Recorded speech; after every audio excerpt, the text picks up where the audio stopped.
कलंदर कभी संगे मरमर के मकानों में नहीं मिलता। अरे कलंदर कभी संगे मरमर के मकानों में नहीं मिलता। मैं असली घी हूँ, बनिए की दुकानों में नहीं मिलता। और शेर सुने के मैं ये ना लिखता तो कहाँ शोहरत होती दुनिया की नजरों में। ये अच्छा शेर है, ये कारखानों में नहीं मिलता। बिस्मिल्लाहिर्रहमानिर्रहीम। अस्सलाम वालेकुम दोस्तों, आपका sir Zeeshan Haider, FSc chemistry first year, chapter number 10। और चैप्टर नंबर 10 का आज हम लेक्चर नंबर 6 पढ़ रहे हैं, जिसका नाम है इलेक्ट्रोड पोटेंशियल। आइए देखते हैं कि ये इलेक्ट्रोड पोटेंशियल किसको कहते हैं।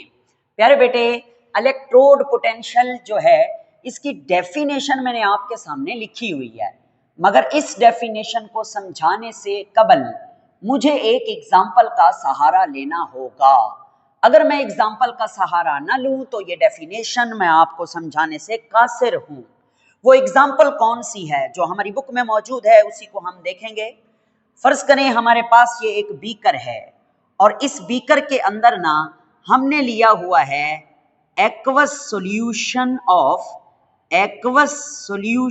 Of copper sulphate.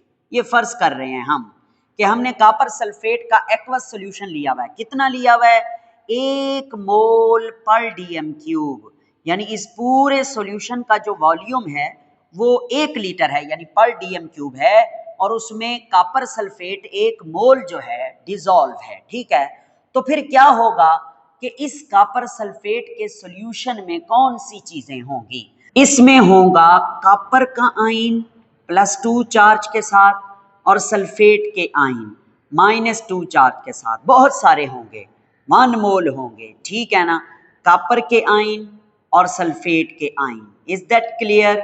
जी हाँ। आगे क्या करना है? आगे हम ना इसी बीकर के अंदर एक प्लेट डाल देते हैं, एक रॉड पुट कर देते हैं।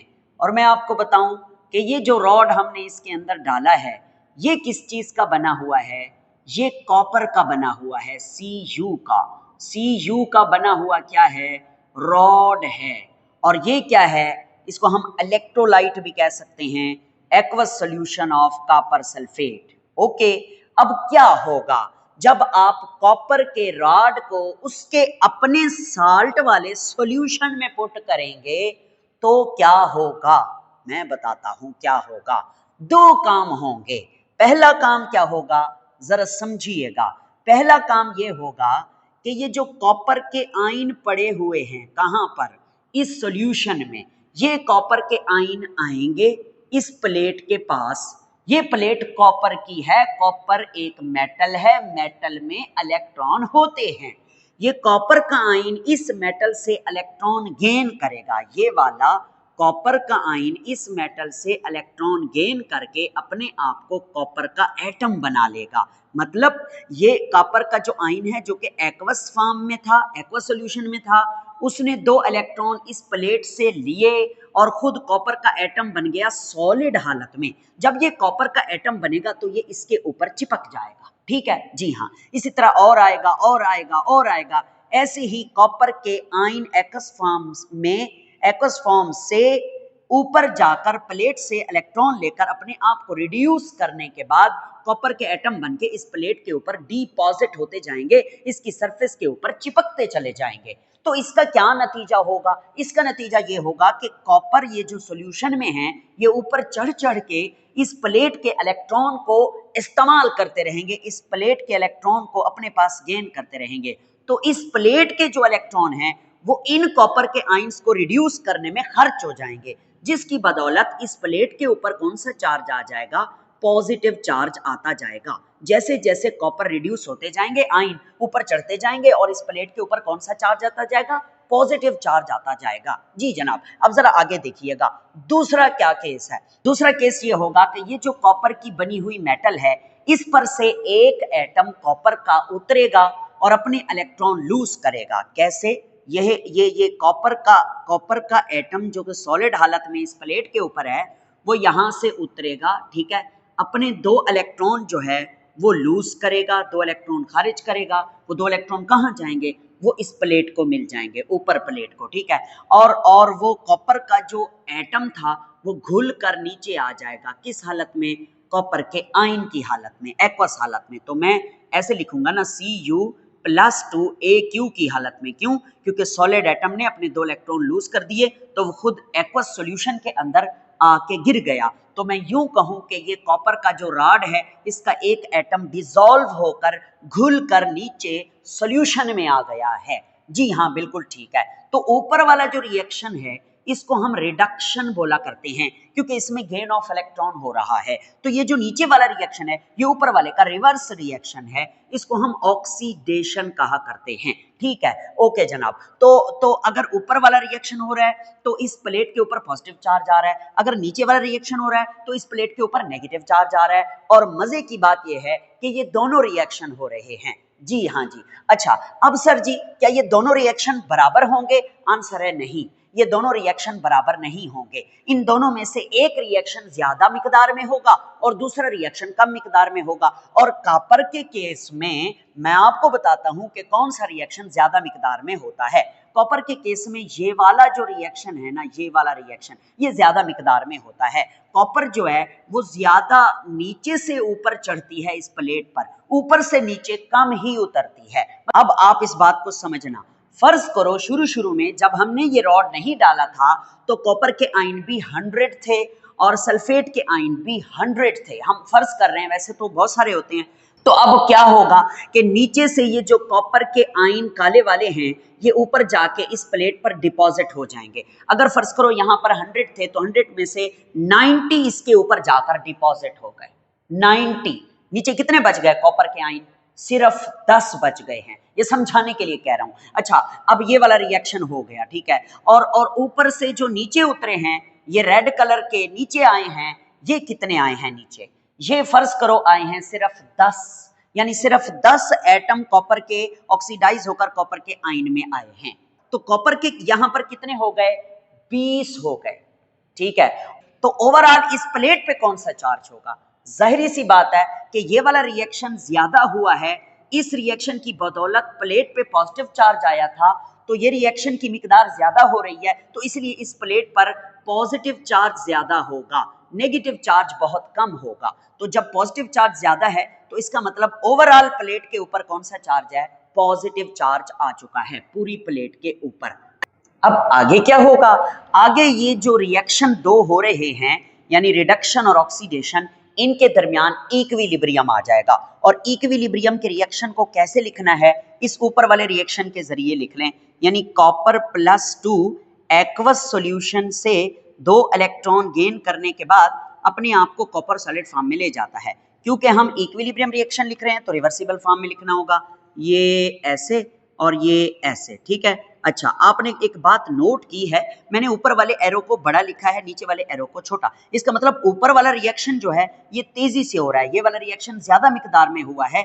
90 आयन ऊपर चढ़े हैं और नीचे कितने उतरे हैं? नीचे सिर्फ 10 उतरे हैं। तो पीछे वाला जो रिएक्शन है वो बहुत थोड़ा हुआ है। ठीक है, एक वक्त ऐसा आएगा कि इन दोनों रिएक्शंस में इक्विलिब्रियम आ जाएगा, यानी rate of forward reaction become equal to rate of reverse reaction. मतलब 90 जो ऊपर चढ़ गए थे वो चढ़ गए, 10 जो नीचे उतर आए थे वो उतर आए।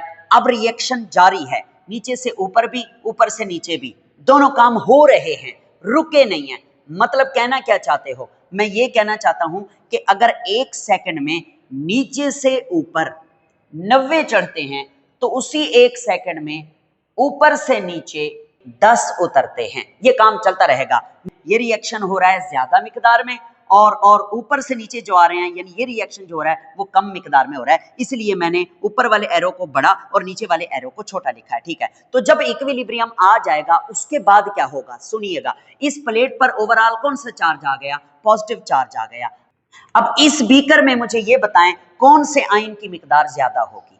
इस बीकर में सल्फेट के आयन की मिकदार ज्यादा होगी। वजह, क्योंकि कॉपर के बहुत सारे ऊपर चढ़ गए हैं, नीचे तो कम उतरे हैं, ऊपर ज्यादा चढ़े हैं, इसलिए ज्यादा इस प्लेट में सल्फेट होंगे। और सल्फेट के ऊपर कौन सा चार्ज है? नेगेटिव चार्ज है। और इस प्लेट पर कौन सा चार्ज है? पॉजिटिव चार्ज है। तो सल्फेट के आयन क्या करेंगे? सल्फेट के आयन जो है वो इस रॉड के इर्द गिर्द अपने आप को तरतीब दे लेंगे, ऐसे एक लेयर बना देंगे, इस तरफ भी और इस तरफ भी। SO4-2, SO4-2, ठीक है, SO4-2, SO4-2। अब ये क्या हो गया, अब इस सॉल्यूशन के अंदर अब ये क्या हुआ है, इस सॉल्यूशन में नेगेटिव आयन ज्यादा हैं, इसलिए इस सॉल्यूशन के अंदर ओवरऑल जो है वो नेगेटिव चार्ज आ जाएगा और इस रॉड के ऊपर ओवरऑल पॉजिटिव चार्ज आ गया है। बेटा जानी, अब इस रॉड और इस सॉल्यूशन के दरमियान अपोजिट चार्ज हैं, तो हमने फिजिक्स में पढ़ा है कि जहां अपोजिट चार्ज होंगे उनके दरमियान एक पोटेंशियल डिफरेंस डेवलप हो जाता है, जिसको हम इलेक्ट्रोड पोटेंशियल का नाम देते हैं। जी हाँ, और यही डेफिनेशन मैंने आपके सामने यहां पर लिखी हुई है।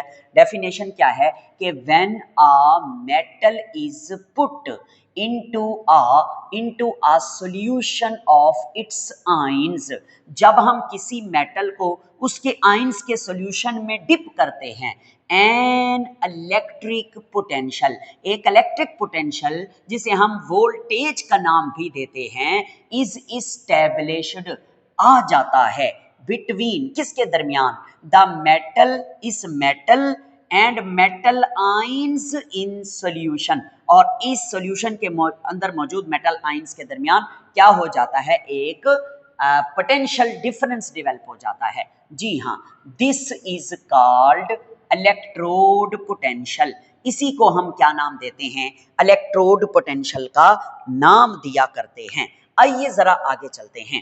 नेक्स्ट एक और एग्जांपल आपको समझाते हैं। इस बीकर के अंदर, इस बीकर में ना हमने लिया हुआ है aqueous solution of zinc sulphate ZnSO4। इसकी मिकदार भी कितनी है, इसकी भी मिकदार हमने 1 मोल पर dm³ ली हुई है। तो इस बीकर के अंदर कौन कौन से आयंस होंगे, जिंक के आयन होंगे और सल्फेट के आयन होंगे, जिंक के आयन होंगे और सल्फेट के आयन होंगे। अगला काम हमने क्या किया, हमने इसके अंदर जो है एक प्लेट डाल दी। किसकी प्लेट डाली, जिंक की प्लेट डाल दी, क्योंकि साल्ट जो है वो भी जिंक का है, इसलिए हमने रॉड भी किसका डाल दिया, Zn यानी जिंक का रॉड इसमें प्लेस कर दिया, और हम लिख भी देते हैं कि ये जिंक का क्या है, रॉड है। अब इधर क्या होगा, ऐसा करने से इधर भी वही दो काम होंगे, एक रिडक्शन और एक ऑक्सीडेशन। कुछ जिंक जो है वो ऊपर से इस मेटल से उतर के नीचे सॉल्यूशन में आ जाएगी यानी ऑक्सीडेशन, और कुछ जिंक के आयन जो ऑलरेडी पहले से पड़े हुए हैं वो ऊपर इस प्लेट के ऊपर चढ़ के इसके ऊपर सरफेस पे डिपॉजिट हो जाएंगे। तो आइए देखते हैं क्या होता है। पहला केस हम क्या देखते हैं, पहला केस हम वही वाला देख लेते हैं जैसे हमने इसका कॉपर का देखा था कि जिंक के ये जो आयन है Zn, मैं कलर वही ब्लैक रखता हूँ, Zn जो आयन है +2 जो कि एक्वस फॉर्म में मौजूद हैं, वो इलेक्ट्रॉन गेन करेंगे इस प्लेट से, और गेन करने के बाद वो इस प्लेट के ऊपर डिपॉजिट हो जाएंगे सॉलिड फॉर्म में ऐसे ही, जिसकी वजह से इस प्लेट पे कौन सा चार्ज आएगा, इस प्लेट पे आ जाएगा पॉजिटिव चार्ज। जी हाँ ठीक है, ओके। अब ये कौन सा प्रोसेस हो रहा है, दिस इज ऑक्सीडेशन। दूसरा क्या केस होगा, दूसरा केस ये होगा कि इस प्लेट से, अगर मैं इस प्लेट को रेड कलर का ले लूं, इस प्लेट जो कि जिंक की है, इस प्लेट पर से जिंक जो है, जिंक सॉलिड फॉर्म में मौजूद है, वो यहां से उतरेगा और अपने इलेक्ट्रॉन लूज करके अपने आप को आयन बनाकर एक्वस सॉल्यूशन में डबो देगा, और ये दो इलेक्ट्रॉन कहां चले गए, ये इस जगह पे चले गए ऊपर वाली प्लेट पे, क्योंकि ये खरबों अरबों खरबों जो है एटम मौजूद होते हैं इस प्लेट पे, तो ये तो सिर्फ एक उतरा है ना जो आपको दिखाया, तो ये यहाँ आ जाएगा Zn+2। ठीक है, एक और आया Zn+2, एक और आया Zn+2, ये Zn+2 की भरमार हो रही है, जिसके बदौलत इस प्लेट के ऊपर कौन सा चार्ज आ रहा है, नेगेटिव चार्ज आ रहा है। अब ये है रिडक्शन, ऑक्सीडेशन नहीं है क्योंकि ये गेन ऑफ इलेक्ट्रॉन है, और ये क्या है, ये है ऑक्सीडेशन। अब देखना ये है कि इस जिंक को क्या पसंद है, इसको आया के रिड्यूस होना ज्यादा पसंद है या इसको ऑक्सीडाइज होना ज्यादा पसंद है। तो जो रिएक्शन ज्यादा मिकदार में हो रहा होगा ये तो उसी से पता चलेगा, और मैं आपको बताता हूं कि जिंक के केस में ये नीचे वाला रिएक्शन जो है वो ज्यादा होता है, मतलब वही पुरानी कहानी कॉपर वाली कि ऊपर से नीचे जो है वो ज्यादा उतरेंगे। कॉपर में था ऊपर से नीचे कम उतरते थे, नीचे से ऊपर ज्यादा चढ़ते थे, मगर इधर जिंक के केस में ऊपर से नीचे ज्यादा उतरेंगे, यानी ऑक्सीडेशन ज्यादा होगी एज कंपेयर टू रिडक्शन। क्यों? क्योंकि जिंक को ऑक्सीडाइज होना पसंद है, जिंक को रिड्यूस होना पसंद नहीं है। इसलिए ओवरऑल इस प्लेट के ऊपर कौन सा चार्ज आएगा? नेगेटिव चार्ज आएगा, पॉजिटिव चार्ज तो बहुत कम होगा। जी हाँ बिल्कुल, तो हम इसलिए ओवरऑल क्या लिख देते हैं? Negative charge. तो इस प्लेट पे नेगेटिव चार्ज आ गया। अब आगे सुनिएगा कि जनाब ऊपर से नीचे फर्ज करो 90 उतर आए हैं। पहले Zn+2SO4 100 थे पड़े, ठीक है, ऊपर से नीचे 90 उतर आए Zn, तो ये 190 हो गए, और नीचे से ऊपर सिर्फ 10 चढ़े तो 180 Zn+2 तो है नीचे, मगर सल्फेट कितने हैं? वो तो सिर्फ 100 हैं। तो ज्यादा कौन से आयन हैं इस बीकर में? जिंक के आयन, जिन पर पॉजिटिव चार्ज है। तो जिंक के आयन क्या करते हैं? इस नेगेटिव चार्ज प्लेट के गिर्द जो है अपनी एक लेयर बना लेते हैं, इधर से भी Zn+2 Zn+2 Zn+2 Zn+2। तो इस बीकर में ज्यादा चार्ज कौन सा है? पॉजिटिव, और इस प्लेट पे ज्यादा चार्ज कौन सा है? नेगेटिव। तो प्लेट के ऊपर ओवरऑल नेगेटिव चार्ज और जिंक के सॉल्यूशन में ओवरऑल पॉजिटिव चार्ज। तो नेगेटिव और पॉजिटिव के दरमियान एक पोटेंशियल का डिफरेंस पैदा हो जाता है, जिसको हम नाम देते हैं इलेक्ट्रोड पोटेंशियल का। समझ आ गई? जी हाँ। तो इसका इक्विलिब्रियम रिएक्शन कैसे लिखोगे? ऐसे ही लिख लो जैसे ऊपर वाला रिएक्शन है, Zn+2 एक्वस से 2 इलेक्ट्रॉन लेने के बाद Zn में कन्वर्ट हो जाएगा सॉलिड फॉर्म में। चूंकि हम इसका रिवर्सिबल रिएक्शन लिखना चाहते हैं तो ये रिएक्शन थोड़ी मिकदार में होता है, मगर ये बैकवर्ड का डायरेक्शन वाला ये जो रिएक्शन है ये क्या होता है? ये ज्यादा मिकदार में होता है। समझ गए मेरी बात? Yes sir. तो बाकी ये इक्विलिब्रियम वाली बात तो मैं आपको पहले ही समझा चुका हूं। ओके मेरे बेटे, अब जरा आगे चलते हैं। आगे हमें क्या सीखने को मिल रहा है प्यारे बेटे? वो कहता है जो फॉर अनरिएक्टिव मेटल, ऐसी मेटल्स जो रिएक्टिव नहीं होती, दूसरों के साथ रिएक्शन नहीं करना चाहती, वो कौन सी होती हैं? जैसे कि कॉपर है। आपको पता है कॉपर इतनी जल्दी खराब नहीं होता। कॉपर एक अनरिएक्टिव मेटल है, कॉपर को जंग नहीं लगता, आयरन को जंग लगता है, आयरन जल्दी खराब होता है, ठीक है। तो कॉपर जल्दी खराब नहीं होता, यानी कॉपर ज्यादा रिएक्टिव जो नहीं है, ये अनरिएक्टिव है। अनरिएक्टिव मेटल्स के लिए अगर मैं ये वाला रिएक्शन लिखूं, यानी कि इक्विलिब्रियम रिएक्शन, तो एज इट इज यही वाला लिखा जाएगा कि कॉपर +2 AQ, ठीक है, प्लस 2 इलेक्ट्रॉन लेने के बाद किस में कन्वर्ट हो रहा है? Cu सॉलिड में कन्वर्ट हो रहा है और पीछे भी आ रहा है। ठीक हो गया? ओके, ये इक्विलिब्रियम रिएक्शन है अनरिएक्टिव मेटल का।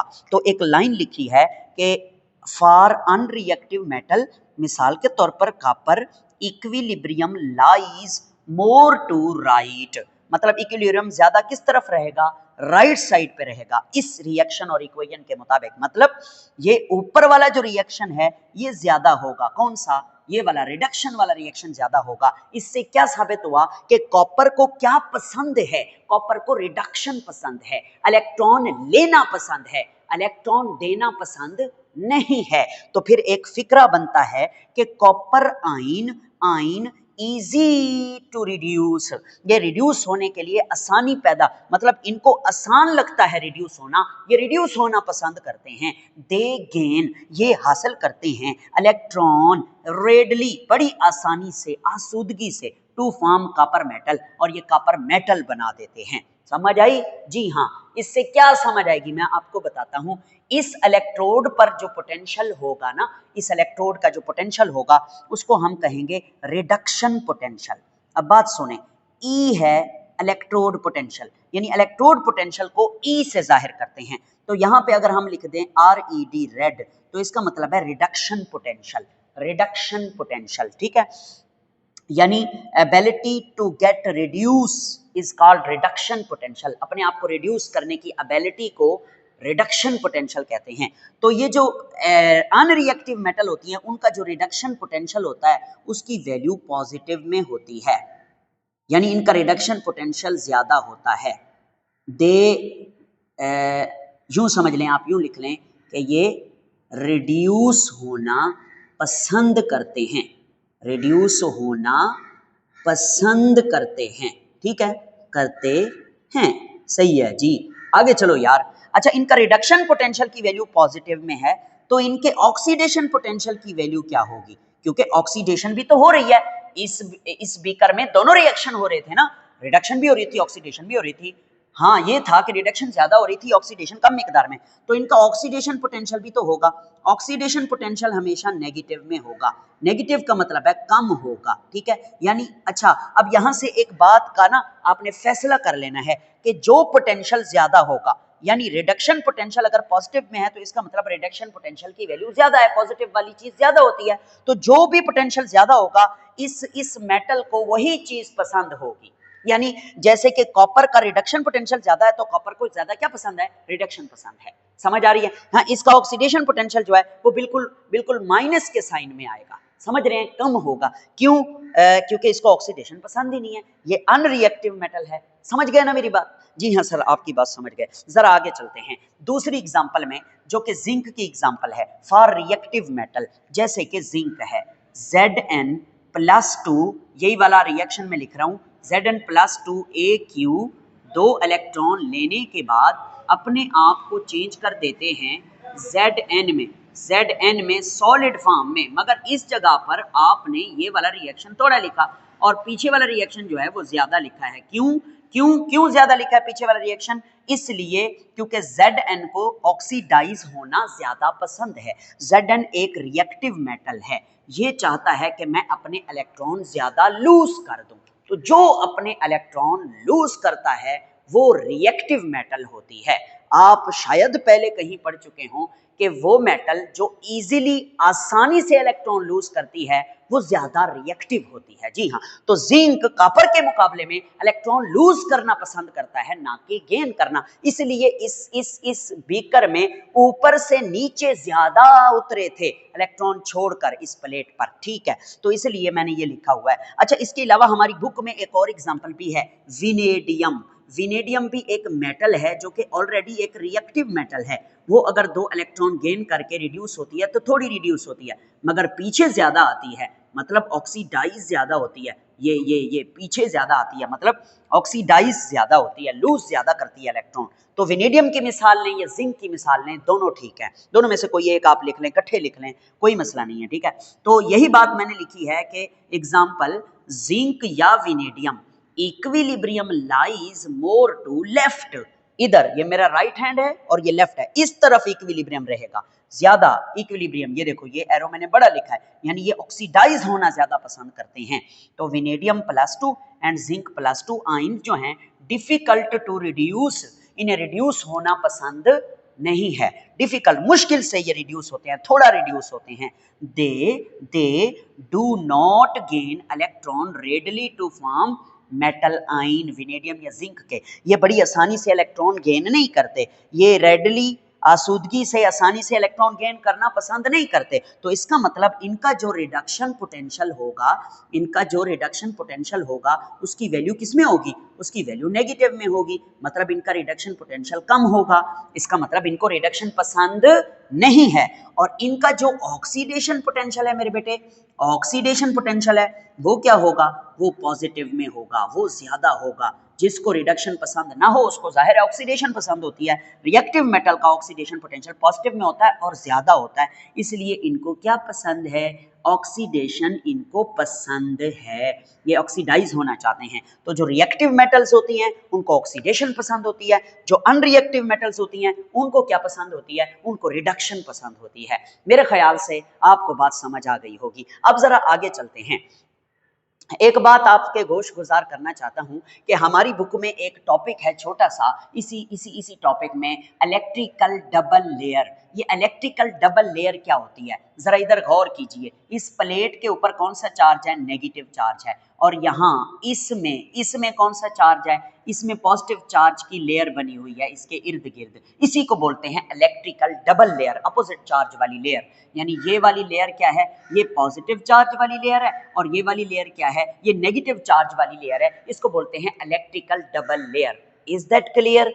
Yes sir, clear. अब यहाँ पर एक बात मेरे जहन में आ रही है, वो कहता है कि ये जो इलेक्ट्रिकल डबल लेयर है ना, इसकी वजह से वी कैन नॉट मैयर, हम मालूम नहीं कर सकते एग्जैक्ट या absolute electrode potential. Electrode potential, इसका क्या मतलब है? वो कहता है इस लेयर की वजह से ना पोटेंशियल, कैसे लिखेंगे, पोटेंशियल, ठीक है, वो कहता है इस इलेक्ट्रिकल डबल लेयर की वजह से इस प्लेट पर जो पोटेंशियल है उसको हम एब्सोल्यूट पोटेंशियल, मतलब एब्सोल्यूट का मतलब है बिल्कुल ठीक ठाक पोटेंशियल, हम फाइंड आउट नहीं कर सकते। यार क्या कहना चाहते हो मैं बताता हूँ। ये जो मैंने लिखा है ना, इलेक्ट्रोड पोटेंशियल, रिडक्शन पोटेंशियल या ऑक्सीडेशन पोटेंशियल, यानी ये जो मैंने ई लिखा है, ई जो कि दो तरह का होता है, इलेक्ट्रोड पोटेंशियल यानी रिडक्शन पोटेंशियल और ऑक्सीडेशन पोटेंशियल, ठीक है, इसकी वैल्यू की बात कर रहा है वो। इसकी वैल्यू हम मेजर नहीं कर सकते। कैसे मेजर करें? कोई हमारे पास अपरेटस नहीं है, कोई हमारे पास चीज नहीं है, हम किस तरीके से इस प्लेट के ऊपर मौजूद इलेक्ट्रोड पोटेंशियल को फाइंड आउट करें? बताओ कैसे फाइंड आउट करें? हम इसलिए एब्सोल्यूट इलेक्ट्रोड पोटेंशियल को फाइंड आउट नहीं कर सकते। उसके लिए हमें किसी ना किसी चीज का सहारा लेना होगा। हमें अगर बुखार हो तो हम थर्मामीटर इस्तेमाल करते हैं, हमने अगर लंबाई करनी हो तो हम स्केल इस्तेमाल करते हैं, लंबाई मेजर करनी हो तो। इसीलिए इस इलेक्ट्रोड के ऊपर क्या पोटेंशियल है और इस इलेक्ट्रोड के ऊपर कौन सा पोटेंशियल है, इसको मेजर करने के लिए हमें सहारा लेना होगा किसी और चीज का, जिसको कहते हैं स्टैंडर्ड हाइड्रोजन इलेक्ट्रोड, और शॉर्टकट में इसे लिखते हैं शी, SHE। एस से मुराद है स्टैंडर्ड और एच का मतलब है हाइड्रोजन और ई से मुराद है इलेक्ट्रोड। इसको हम ना रेफरेंस इलेक्ट्रोड कहते हैं, रेफरेंस इलेक्ट्रोड। इसी की मदद से ना हम लोग इस प्लेट पर क्या पोटेंशियल है वो मेजर करेंगे और इस प्लेट का क्या पोटेंशियल है वो मेजर करेंगे, ठीक है। तो रेफरेंस इलेक्ट्रोड, ठीक हो गया मेरे बेटे? जी हाँ सर जी। तो फिर वो कैसे फाइंड आउट करेंगे? उसके लिए ना हमें इस स्टैंडर्ड हाइड्रोजन इलेक्ट्रोड की कंस्ट्रक्शन डिस्कस करनी होगी कि ये किस चीज का बना होता है, कैसा होता है। तो प्यारे बेटे सबसे पहले तो ये एक बीकर है, ठीक है। इस बीकर के अंदर ना आपने एक इलेक्ट्रोलाइट लेना है, यानी किसी भी चीज का एक्वस सॉल्यूशन। वो किसी भी चीज कौन सी चीज है? आपने इसमें लेना है aqueous solution of hydrogen, hydrogen ion का एक्वस सॉल्यूशन लेना है। हाइड्रोजन आयन का एक्वस सॉल्यूशन कैसे लेंगे सर? मैं आपको आपके इल्म के लिए बता देता हूं कि आपने यहां अगर HCl का सॉल्यूशन ले लें तो HCl जब टूटता है पानी में तो हाइड्रोजन आयन तो बनते हैं। जी हाँ, तो एक्वस सॉल्यूशन ऑफ HCl आप लिख सकते हैं, बुक में लिखा हुआ है aqueous solution of hydrogen ion, तो जैसे आप लिखना चाहें। और कितने लेने हैं? 1 मोल पर DM क्यूब, ठीक है, ओके। तो यहां पर क्या होगा? यहां पर होगा हाइड्रोजन के आयन और क्लोराइड आयन। मैं इस तरह लिख देता हूं, 2 अदद हाइड्रोजन आयन, 2 अदद क्लोराइड आयन। क्लोराइड आयन लिखें या ना लिखें उससे हमें कोई फर्क नहीं पड़ता, हाइड्रोजन आयन जरूर हमें चाहिए। वो किसी और चीज से भी आपको हाइड्रोजन आयन मिल सकते हैं, जरूरी नहीं है कि आप एक्वस सॉल्यूशन ऑफ HCl ही लें, ठीक है। तो यहां पर बहुत सारे क्या होंगे? हाइड्रोजन आयन मौजूद होंगे, ओके। फिर दूसरा काम आपने क्या करना होता है, इसको देखें ये क्या है? ये एक शीशे की बनी हुई ट्यूब है जो कि यूं उल्टी रखी हुई है और ये वाली जगह इसकी फूली हुई है, एक बेल की जानिब है, ठीक है, बेल, ठीक है, जैसे एक फूली हुई चीज होती है। यहां से एंटर की जाती है हाइड्रोजन गैस, H2 गैस को एंटर किया जाता है 1 atm प्रेशर के ऊपर, at 1 atm pressure, 1 atmospheric pressure के ऊपर यहाँ इसके अंदर एक गैस दाखिल की जाती है और वो गैस अंदर आके यहाँ, क्योंकि ये सारा लिक्विड है, इसमें बाहर निकलती है इस ओपनिंग से और ऐसे बबल्स बनाती है, ऐसे बबल्स। तो इसका मतलब इसमें H2 गैस भी मौजूद है, हाइड्रोजन गैस भी मौजूद है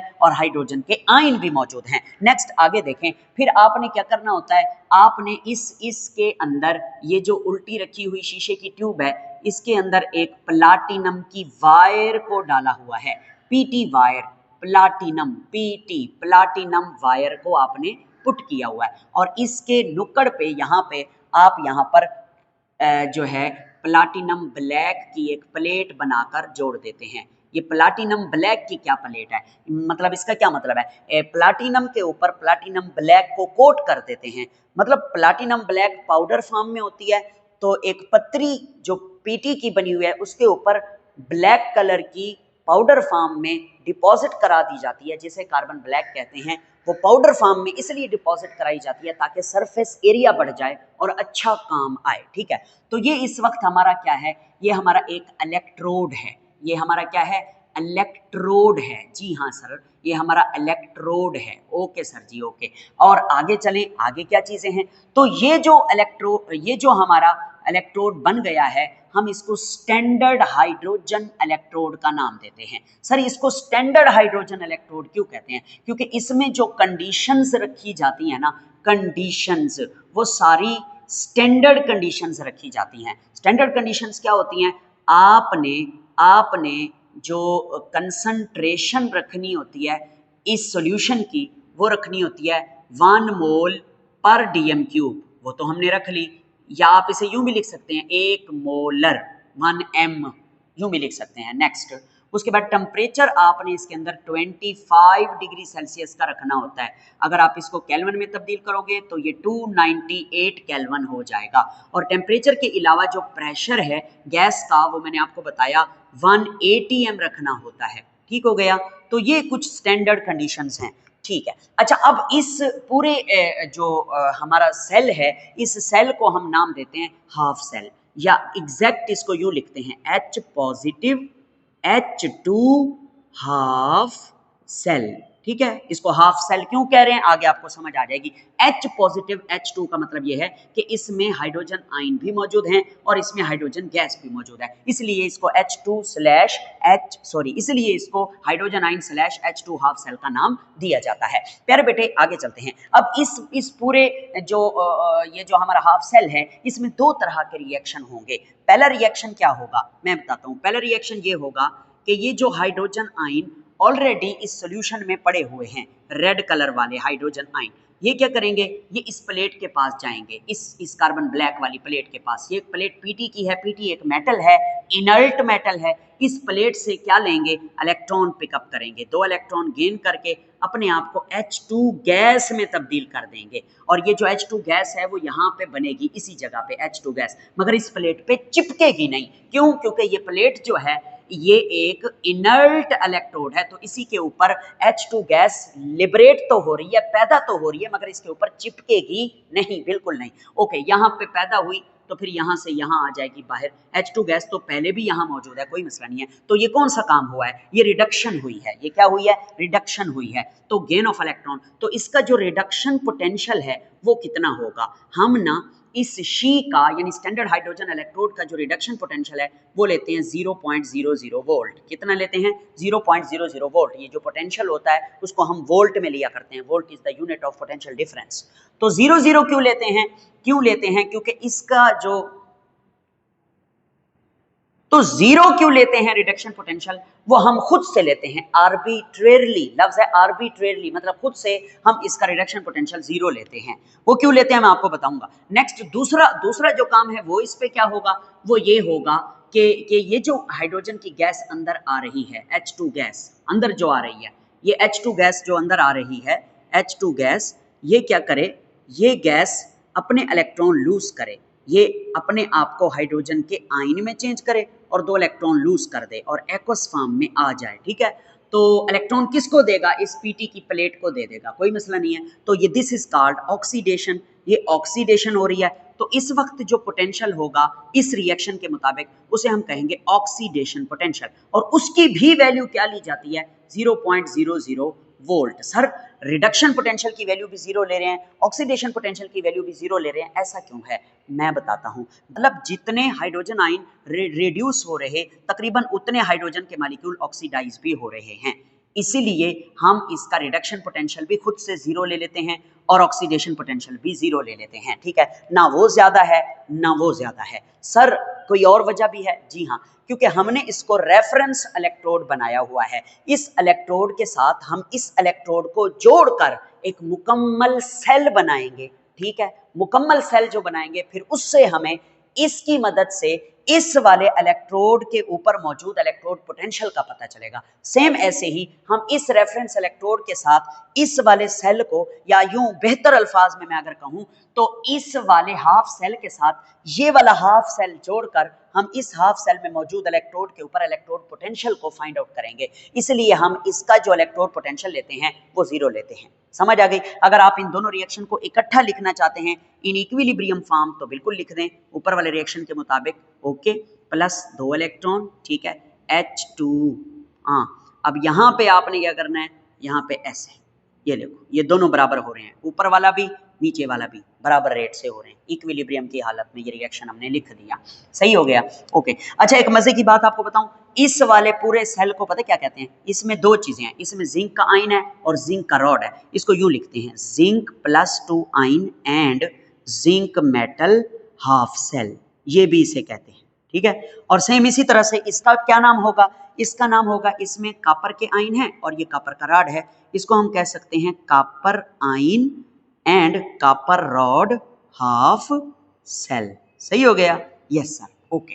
तो यहां तक पढ़ने के बाद जरा आगे चलते हैं, नेक्स्ट वो कहता है, एक लफ्ज है स्टैंडर्ड इलेक्ट्रोड पोटेंशियल। सर जी अभी तो हमने पढ़ा इलेक्ट्रोड पोटेंशियल, अब तुम कह रहे हो स्टैंडर्ड इलेक्ट्रोड पोटेंशियल। मेरी बात सुने, इस सेल के अंदर इस प्लेट का जो पोटेंशियल है उसको हम इलेक्ट्रोड पोटेंशियल कह रहे हैं, और इस प्लेट का जो पोटेंशियल है उसको भी हम इलेक्ट्रोड पोटेंशियल कह रहे हैं।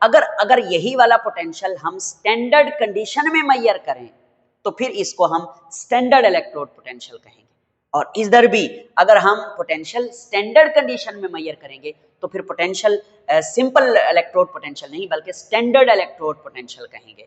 और स्टैंडर्ड इलेक्ट्रोड पोटेंशियल कौन सी स्टैंडर्ड कंडीशन में मेजर होता है वो मैंने यहां पर लिखी है। और अगली बात, स्टैंडर्ड इलेक्ट्रोड पोटेंशियल एवं अकेले इस हाफ सेल से फाइंड आउट नहीं होता, इस हाफ सेल को उसके साथ कंपेयर करना पड़ता है, उसके साथ जोड़ना पड़ता है, और उसकी हेल्प से इस हाफ सेल में मौजूद इलेक्ट्रोड के ऊपर पोटेंशियल फाइंड आउट किया जाता है। तो यही बात उसने नीचे लिखी हुई है स्टैंडर्ड इलेक्ट्रोड पोटेंशियल की डेफिनेशन के the standard electrode potential for a half cell, जैसे कि ये हाफ सेल है, is the voltage measure under standard conditions with a SHE as the other half cell. समझ गए कि एक ये हाफ सेल है, एक ये हाफ सेल है, एक ये अदर ये, दोनों को स्टैंडर्ड कंडीशन पर आपस में जोड़ देना है, तो इनके दरमियान जो वोल्टेज मेजर होगी उसको हम स्टैंडर्ड इलेक्ट्रोड पोटेंशियल का नाम देंगे, ठीक है। प्यारे बेटे आगे चलते हैं, स्टैंडर्ड कंडीशन वो वैसे तो मैं ऊपर बता चुका हूं मगर दोबारा लिख रहा हूं, स्टैंडर्ड कंडीशंस कौन सी हैं, कंसंट्रेशन ऑफ आयंस कितनी लेनी है, आपने बताया हुआ है कि 1 मोल पर डीएम क्यूब जो है कंसंट्रेशन रखनी है, और टेम्परेचर कितना लेना है, टेम्परेचर आपने लेना है 25 डिग्री सेल्सियस, जिसे हम 298 केल्विन भी कहते हैं, यानी इस वाले हाफ सेल में भी ये सेम कंडीशन और इस वाले हाफ सेल में भी ये सेम कंडीशन आप अप्लाई करेंगे। उसके बाद प्रेशर ऑफ गैस, आपने 1 एटमॉस्फेरिक प्रेशर, 1 एटीएम प्रेशर के ऊपर गैस एंटर करनी है। अगर आप इसको किलो पास्कल में लिखें तो ये 101 किलो पास्कल भी लिखा जाता है, ये हम शायद पिछले किसी चैप्टर में पढ़ के आए हों कि 1 atm is equal to 101 kilo pascal. Next आखिरी बात, डिनोटेड बाय, हम इसे कैसे डिनोट करते हैं, हम ई से डिनोट करते थे इलेक्ट्रोड पोटेंशियल को, अगर हम ई के ऊपर ये डिग्री का साइन लगा दें, इसको पढ़ते हैं ई नॉट, तो इसको कहते हैं स्टैंडर्ड इलेक्ट्रोड पोटेंशियल, ठीक है, स्टैंडर्ड इलेक्ट्रोड पोटेंशियल, समझ गए। तो अब अगर मैं यहाँ पे लिखूं standard reduction potential of she that is 0.00 volt and standard oxidation potential of she that is 0.00 volt। she वो हैं she, अच्छा ठीक है। अब हम इस आज के टॉपिक का दूसरा पोर्शन स्टडी करेंगे, मेजरमेंट ऑफ इलेक्ट्रोड पोटेंशियल। कुछ बच्चे कहते हैं 15 मिनट में लेक्चर पढ़ा दो, फिर समझ कख नहीं आएगा, फिर वही 15 मिनट वाले लेक्चर सुनो आप, 15 मिनट में क्या समझाऊं बेटा मैं, 20 मिनट में लेक्चर खत्म कर दो सर जी। यार ऐसा नहीं होता, अच्छा समझाने के लिए टाइम तो दरकार है, मुझे तो उल्टा मज़ा आएगा कि मैं 20 मिनट में पढ़ा के भाग जाऊं हैं। अच्छा खैर, तो दूसरी बात ये है कि अब आप इस बोर्ड की जो है वो स्क्रीनशॉट ले लीजिए इसका, तो मैं फिर ये वाला पोर्शन इरेज करके यहाँ पर आपको समझाऊंगा, ठीक है जनाब। ओके, तो अब हम डिस्कस करते हैं measuring standard electrode potential. Standard electrode potential को मेजर कैसे करेंगे, हमारे पास ना मुख्तलिफ किस्म के हाफ सेल होते हैं जिनके इलेक्ट्रोड पोटेंशियल को हम मेजर किया करते हैं, जिसकी एग्जांपल है कि हमारी बुक में 3 तरह के हाफ सेल हैं जिनकी आप मेजर कर सकते हैं स्टैंडर्ड इलेक्ट्रोड पोटेंशियल। पहला, मेटल का आयन हाफ सेल, मिसाल के तौर पर अभी हमने जैसे जिंक कॉपर की बात की, ये जिंक की, कॉपर +2 ये आयन है, और ये कापर, ये उसकी मेटल है, इसको बोलते हैं कापर और कापर आयन, और इसको बोलते हैं मेटल कापर और उसके आयन का हाफ सेल। सेम इसी तरह से दूसरा होता है non metal half cell, non metal ion half cell, जैसे कि क्लोरीन, क्लोराइड आयन और क्लोरीन गैस, ये दोनों नॉन मेटल और उसका आयन है, इनका हाफ सेल। एक हो सकता है आयन और आयन हाफ सेल, दोनों आयन हो, जैसे कि Fe+2 ये एक आयन है और Fe+3 ये और आयन है, तो इस तरह का भी हाफ सेल हो सकता है। ठीक है, एक बात बताना चाहूंगा कि ये जो नीचे वाले दो सेल हम पढ़ रहे हैं, इसमें ज्यादातर जो इलेक्ट्रोड इस्तेमाल होते हैं या तो वो कार्बन के इस्तेमाल होते हैं या वो Pt यानी प्लाटिनम के इस्तेमाल होते हैं, बस ये बात आपने याद रखनी है। नेक्स्ट आगे चलते हैं एग्जाम्पल 1। ये पहली एग्जाम्पल मैंने जैसे लिखा है ना, आप किताब से तैयार ही ना करें, आप एज इट इट मेरे वाला ये तरीका कर दें, यानी ये measurement of standard electrode potential. पीछे जो मैंने आपको पढ़ाया है वो भी मैंने बड़ी डिटेल के साथ पढ़ाया है। जाहिर है बच्चे पूछते हैं कि हम टेक्स्ट बुक से लिखें या आप वाला लिखें, तो प्यारे बेटे हर लेक्चर को पढ़ाने का एक अलग स्टाइल होता है। मैं मैक्सिमम कोशिश करता हूं कि आपको किताब से कम ही पढ़ना पड़े, ज़्यादातर आप मेरे वाला टॉपिक जो है वो कर लें, मगर कुछ चीज़ें ऐसी होती हैं जो मैं लिख नहीं पाता, जैसे डबल लेयर के बारे में मैंने डिटेल नहीं लिखी थी, बाकी सारी चीज़ें मैंने लिखी हैं, डबल लेयर वाला जो है वो आप अपनी बुक से करेंगे। उसके बाद ये क्वेश्चन बनता है कि ये टॉपिक पेपर में किस तरह से आएगा। पेपर में आएगा कि इलेक्ट्रोड पोटेंशियल की डेफिनेशन करें और मैयर करें, ज़्यादातर ये सवाल आएगा, measurement of standard electrode potential, तो ये सारा यहाँ तक आपको लिखना होगा। दूसरा क्वेश्चन आएगा इलेक्ट्रोड पोटेंशियल की डेफिनेशन क्या है, स्टैंडर्ड इलेक्ट्रोड पोटेंशियल क्या होता है, तो फिर आप ये डेफिनेशन भी लिखेंगे। और फिर वो पूछेगा शी क्या होता है, शी अलग से भी लॉन्ग क्वेश्चन आया करता है, और इसमें से शॉर्ट तो आ सकते हैं। शी अगर शॉर्ट में आ जाए तो आप उसको समराइज करके लिखेंगे, और अगर लॉन्ग में आ जाए तो फिर सारे का सारा जो बुक में लिखा हुआ है वो भी आप शी किताब से ही लिखेंगे। बाकी स्टैंडर्ड इलेक्ट्रोड पोटेंशियल की डेफिनेशन ये आप यही करेंगे, कंडीशंस भी यही हैं। ओके, तो आइए देखते हैं पहली एग्जांपल। हमारे पास ना ये एक जो है हमने कंप्लीट सेल बनाया है, जिसमें इस बीकर में ना हमने कॉपर सल्फेट का 1 मोलर एक्वा सॉल्यूशन लिया हुआ है। तो इसका मतलब इस बीकर के अंदर कॉपर के आयन होंगे Cu+2 और सल्फेट भी होगा, मगर हम सिर्फ कॉपर को फिलहाल देख रहे हैं। ठीक है, क्योंकि हमारी बुक में लिखा हुआ है कॉपर आयन का सॉल्यूशन, तो कॉपर आयन अकेले तो नहीं होते, साल्ट की फॉर्म में होते हैं, इसलिए हमने copper sulphate 1 molar aqua solution लिया। इस सेल का नाम है कॉपर का ion copper metal half cell. ऐसा क्यों? क्योंकि इसमें ये जो रॉड हमने डाला हुआ है ये प्योर कॉपर का बना हुआ रॉड है, इसलिए इस Cu का मतलब है ये वाला रॉड, और Cu आयन का मतलब है ये अंदर जो एक्वा सॉल्यूशन में आयन्स मौजूद हैं। ठीक है, ओके हो गया सर जी।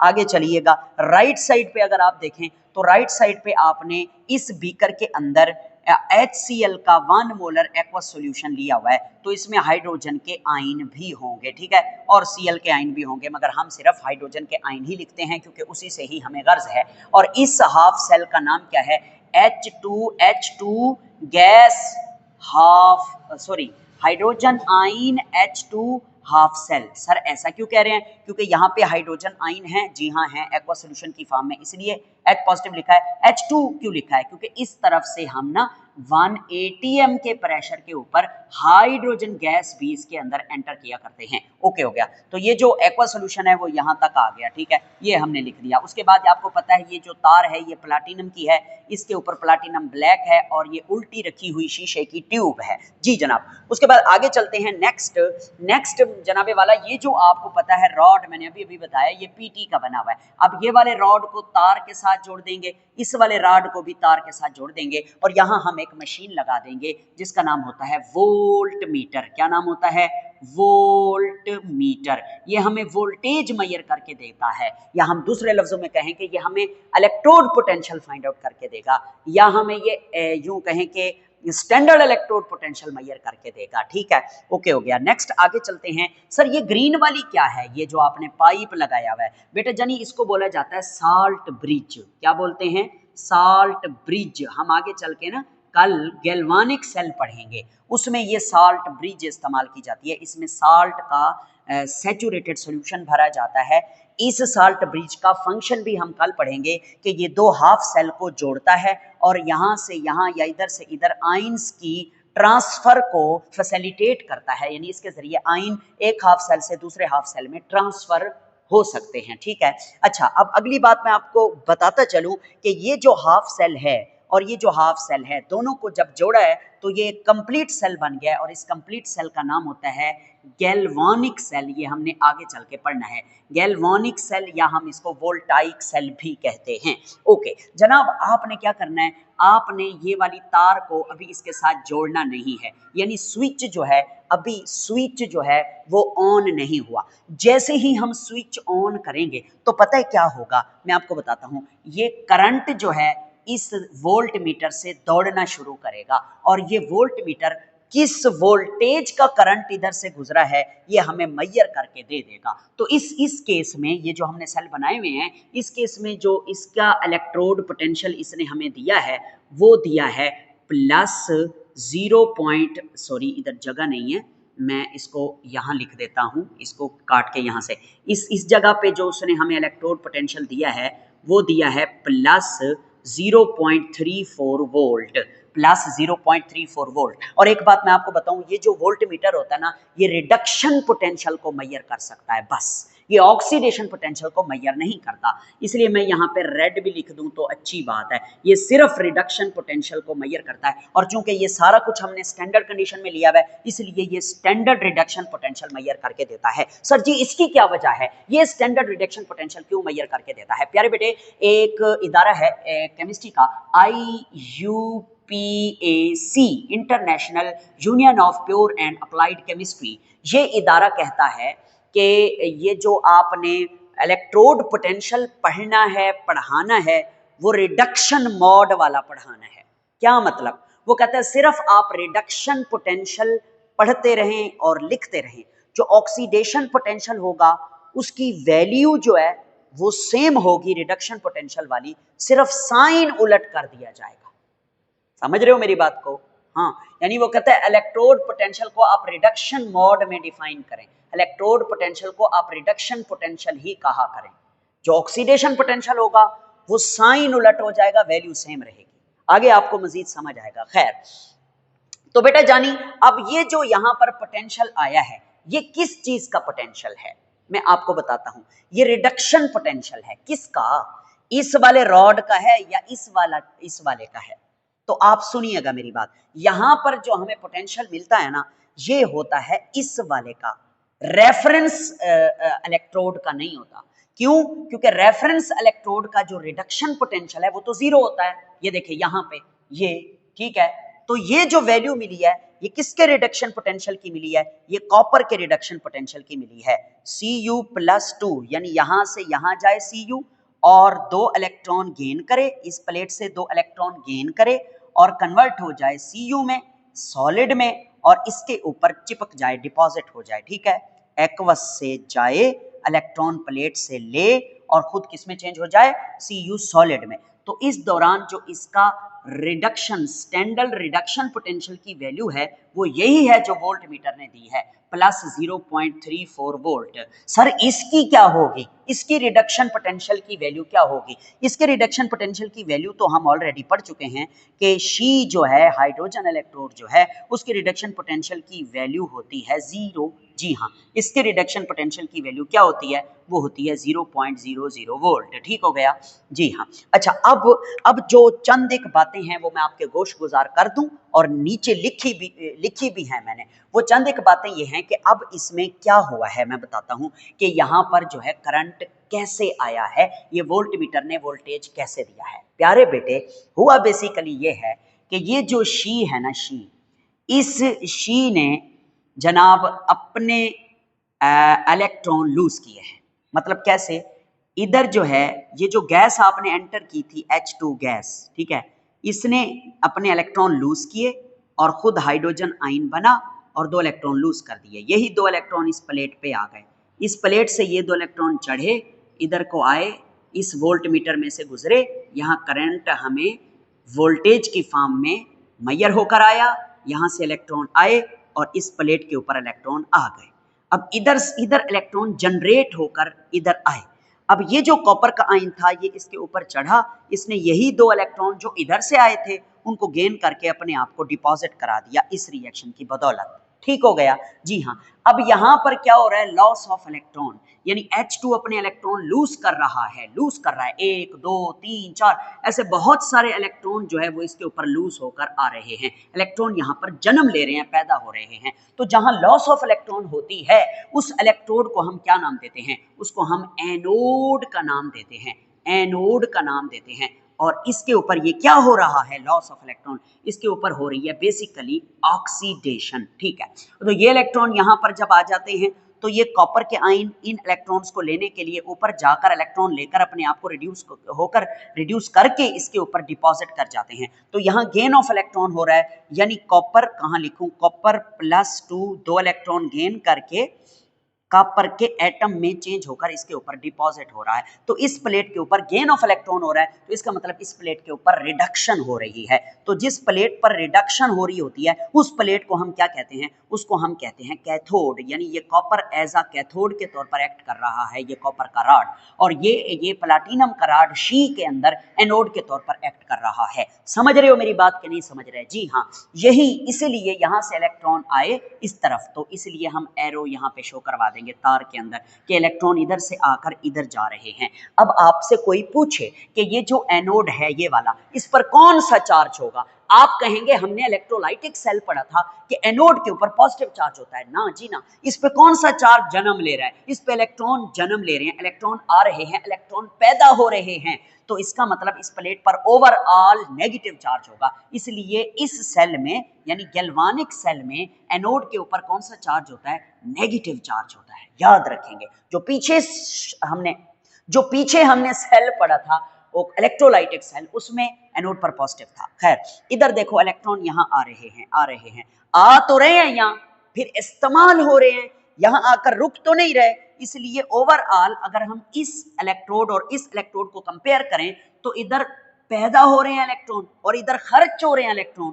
तो ओवरऑल इस प्लेट पर कौन सा चार्ज होगा, इस प्लेट पर पॉजिटिव चार्ज होगा। तो कैथोड पर पॉजिटिव चार्ज होता है किस सेल में, गैल्वानिक सेल में। तो ये याद रखना है आपने, ठीक है। अच्छा अब आगे चलें, ये रिएक्शन भी मैंने रिडक्शन वाला लिखा है, ये रिएक्शन भी मैंने रिडक्शन वाला लिखा है। क्यों? क्योंकि ये वोल्ट मीटर हमें सिर्फ रिडक्शन पोटेंशियल ही मेजर करके देता है, ठीक है। और ये जो वैल्यू देगा वो इस वाले इलेक्ट्रोड का पोटेंशियल होगा, रिडक्शन पोटेंशियल होगा। नेक्स्ट मेरे बेटे मैंने कुछ बातें लिखी हैं, देखो ये जो कहता है वो कहता है reduction, standard reduction potential of copper ion, ये वाला ये वैल्यू, ठीक है, इज मोर पॉजिटिव, ठीक है। यानी कि हाइड्रोजन की तो होती ही 0 है, मगर कॉपर का जो रिडक्शन पोटेंशियल है वो पॉजिटिव वैल्यू है। तो मैंने आपको एक बात बताई थी, अगर रिडक्शन पोटेंशियल या ऑक्सीडेशन पोटेंशियल में से कोई भी पॉजिटिव वैल्यू में होता है तो इसका मतलब उसको वही पसंद होता है। मतलब कॉपर का जो रिडक्शन पोटेंशियल है वो ज्यादा आया है, पॉजिटिव का मतलब है ज्यादा है, तो इसलिए कॉपर को क्या पसंद है, रिडक्शन पसंद है, कॉपर रिड्यूस होना पसंद करता है। तो कॉपर के आयन इजियर टू रिड्यूस, वो रिड्यूस होना चाहते हैं, देन हाइड्रोजन आयन। यहां पर मौजूद हाइड्रोजन आयन के मुकाबले में कॉपर आयन ज्यादा रिड्यूस होना चाहते हैं, तो इसलिए इस प्लेट पर ज्यादा रिडक्शन होगी और इस प्लेट पर क्या होगी, ऑक्सीडेशन, ठीक है। सो copper ion will gain electron, तो कॉपर के आयन क्या करेंगे, गेन करेंगे इलेक्ट्रॉन। ओके हो गया? जी हाँ सर, ओके हो गया। अब जो ऊपर बात मैंने आपको ऑक्सीडेशन और रिडक्शन वाली समझाई है वो मैंने लिख भी दिया है, आपने भी लिखनी है अगर अच्छे नंबर लेने हैं तो। देखो वो कहता है reduction take place at copper +2 copper metal half cell. इस सेल में रिडक्शन हो रही है, बिल्कुल हमने लिखा है क्योंकि ये गेन ऑफ इलेक्ट्रॉन है। तो copper act as cathode, copper जो है वो किसके तौर पर एक्ट करेगा, कैथोड के तौर पर। और ये कौन सा टर्मिनल है, कैथोड, पॉजिटिव टर्मिनल है, इसके ऊपर पॉजिटिव चार्ज है। ओके सर जी, यस। नेक्स्ट इसी का रिएक्शन लिख लें, यानी रिडक्शन रिएक्शन लिख लें। कैसे लिखेंगे, copper Cu+2 aqueous solution gain 2 electron converted into Cu solid. बस ये लिख लें, आप सिर्फ रिएक्शन लिख लें, पोटेंशियल लिखने की जरूरत नहीं। नेक्स्ट आगे लिखना चाहें तो लिख भी लें, इसका रिडक्शन पोटेंशियल, रिडक्शन और रेड ऊपर लगा दें, not standard reduction potential is equal two plus क्या 0.34 वोल्ट। ओके नेक्स्ट, अब ऑक्सीडेशन जाहिर है राइट साइड पे होगी शी के अंदर, तो क्या लिखता है कि oxidation take place at hydrogen ion H2 gas half cell, या ये ना लिखें, सिंपल लिख दें शी, बस मैंने शी भी लिखा हुआ है, ठीक है। एक्ट एज, अब SHE act as anode, SHE जो है वो एनोड के तौर पर एक्ट कर रहा है, उस पर ऑक्सीडेशन हो रही है, तो ये वाला ऑक्सीडेशन रिएक्शन आप नीचे भी लिख सकते हैं कि हाइड्रोजन का मॉलिक्यूल अपने 2 इलेक्ट्रॉन लूज करके अपने आप को हाइड्रोजन के आयन में चेंज कर रहा है, और इसका जो ऑक्सीडेशन पोटेंशियल है, क्योंकि ये ऑक्सीडेशन हो रही है ना बेसिकली, वो भी क्या होता है, जीरो होता है, standard oxidation potential 0.00 volt. Okay हो गया, यस सर, ये तरीका है लिखने का। अब आगे चलते हैं, दूसरी एग्जांपल देखते हैं। सेकंड एग्जांपल में हमने ये हाफ सेल लिया हुआ है, इसमें हमने जिंक सल्फेट का 1 मोलर एक्वा सॉल्यूशन डाला है, इसलिए इसको zinc +2 zinc metal half cell कहा जाता है, क्योंकि ये जो रॉड है that is made up of Zn rod, ये जिंक का रॉड है। ओके, राइट साइड पे हमने शी लिया हुआ है जिसके अंदर HCl 1 मोलर एक्वा सॉल्यूशन है, ये नाम मैं पहले भी बता चुका हूं, इसको आप शी SHE भी कह सकते हैं। ओके, फिर यहाँ पर ये साल्ट ब्रिज है और यहाँ पे हमने एक वोल्ट मीटर लगाया हुआ है। जब आप इनको कनेक्ट करते हैं, यहाँ पे हाइड्रोजन गैस भी डाल दें, सारी लवाजमात पूरी होनी चाहिए 1 ATM के ऊपर, ठीक है। और ये भी बना लें, ये देखें, ये ला ला ला ला, यहाँ पे है हाइड्रोजन आयन और यहाँ पे है जिंक के आयन, ठीक है, एक्वा सॉल्यूशन में, तो इसको भी ऐसे मुकम्मल कर लेते हैं, ठीक है मेरे भाई। हाँ, अब जैसे ही आप इसका स्विच कनेक्ट करोगे ना, ऐसे स्विच कनेक्ट करोगे तो यहाँ से करंट दौड़ेगा, करंट दौड़ेगा तो ये वोल्ट मीटर आपको वोल्टेज मेजर करके देगा, और ये वोल्टेज रिडक्शन मोड वाली करके देगा। तो रिडक्शन पोटेंशियल इसने जो मेजर किया इस एग्जाम्पल में, इस सेल में मुकम्मल, वो दिया इसने -0.76 वोल्ट, -0.76 वोल्ट। किसका रिडक्शन पोटेंशियल होगा ये बताओ? इसका नहीं, इसका तो जीरो है, जो वैल्यू आई है वो इस वाले जिंक का रिडक्शन पोटेंशियल होगा। जी हाँ, तो अब दोनों के इक्वेशन लिख रहे हैं, रिडक्शन वाली लिखनी है, याद रखना। तो पहले जिंक का रिडक्शन इक्वेशन लिख लें, Zn+2, यानी Zn+2 ऊपर गया, उसने 2 इलेक्ट्रॉन अगर लिए तो फिर वो बना देगा Zn सॉलिड, ठीक है। इस दौरान जो हमें वोल्ट मीटर ने रिडक्शन पोटेंशियल मेजर करके दिया है वो दिया है -0.76 वोल्ट, ठीक है। अगर मैं हाइड्रोजन का रिडक्शन पोटेंशियल लिखना चाहूं, हाइड्रोजन का, तो कैसे लिखूंगा? रिएक्शन के साथ हाइड्रोजन आयन अगर 2 इलेक्ट्रॉन लेते हैं तो ये H2 गैस में चेंज हो जाते हैं, बिल्कुल ऐसा ही है। और इसका रिडक्शन पोटेंशियल की वैल्यू क्या होती है? That will be 0.00 volt. Okay हो गया, यस सर। अब इस सेल में असल में हुआ क्या है मैं बताता हूं आपको। इस सेल में ये जो हमें वैल्यू मिली है ना रिडक्शन वाली, ये नेगेटिव में मिली है। इसका मतलब जिंक को रिडक्शन पसंद नहीं है, बल्कि जिंक को क्या पसंद है? ऑक्सीडेशन पसंद है। अगर ये वैल्यू पॉजिटिव में आती तो जिंक को रिडक्शन पसंद होती, क्योंकि ये वैल्यू नेगेटिव में आई है, इसका मतलब जिंक को रिडक्शन पसंद ही नहीं है, उसकी वैल्यू थोड़ी है, माइनस का मतलब है कम आई है वैल्यू, समझ रहे हो? जी हाँ, तो जिंक को बेसिकली असल में रिडक्शन पसंद नहीं है, जिंक को ऑक्सीडेशन पसंद है। पता क्या होगा यहाँ पे इस वाले हाफ सेल में? जिंक का ऊपर वाले मेटल से एटम उतर के नीचे आएगा और जिंक आयन में चेंज हो जाएगा और 2 इलेक्ट्रॉन लूज करेगा, तो इलेक्ट्रॉन यहाँ पे जनरेट होंगे, एक और ऐसा 2 इलेक्ट्रॉन जनरेट, एक और ऐसा 2 इलेक्ट्रॉन जनरेट, एक और ऐसा 2 इलेक्ट्रॉन जनरेट, तो ऐसे इलेक्ट्रॉन पैदा हो रहे हैं, यानी लॉस ऑफ इलेक्ट्रॉन हो रहा है। तो अब ये क्या है? ये ऑक्सीडेशन हो रही है, तो जिंक एनोड के तौर पर नहीं एक्ट करेगा। जी हाँ सर, अब जिंक जो है वो एनोड के तौर पर एक्ट करेगा, तो ये 2 इलेक्ट्रॉन यहां से गुजरेंगे, करंट यहां से गुजरेगा और वोल्टेज मेजर होगी, और यहां पर जो है इलेक्ट्रॉन आ जाएंगे। जब इधर इलेक्ट्रॉन आ जाएंगे तो यहां पर चूंकि इस हाफ सेल में ऑक्सीडेशन हुई है, तो इस हाफ सेल में क्या होगी? रिडक्शन होगी। इस हाफ सेल को हम क्या कहेंगे? इस हाफ सेल में मौजूद इलेक्ट्रोड को, शी को हम क्या कहेंगे? ये कैथोड के तौर पर एक्ट कर रहा है। जी हाँ, इधर गेन ऑफ इलेक्ट्रॉन, यानी ये जो हाइड्रोजन आयन है ये इस प्लेट पे जाएंगे, 2 इलेक्ट्रॉन गेन करेंगे और H2 गैस में चेंज होकर यहां से बाहर या यहां से बाहर निकल जाएंगे, समझ रहे हो? और पॉजिटिव नेगेटिव देखना है तो इस प्लेट पर नेगेटिव चार्ज जनरेट हो रहा है, तो ये नेगेटिव टर्मिनल है। एनोड हमेशा नेगेटिव टर्मिनल होता है इस किस्म के सेल में, और इधर आ तो रहे हैं इलेक्ट्रॉन मगर इस्तेमाल हो रहे हैं, इसलिए ओवरऑल इस पर कौन सा चार्ज माना जाता है? पॉजिटिव चार्ज या पॉजिटिव टर्मिनल माना जाता है। ठीक हो गया? जी जी जी जी सर, बिल्कुल ठीक हो गया। थोड़ा सा आगे चलते हैं नेक्स्ट।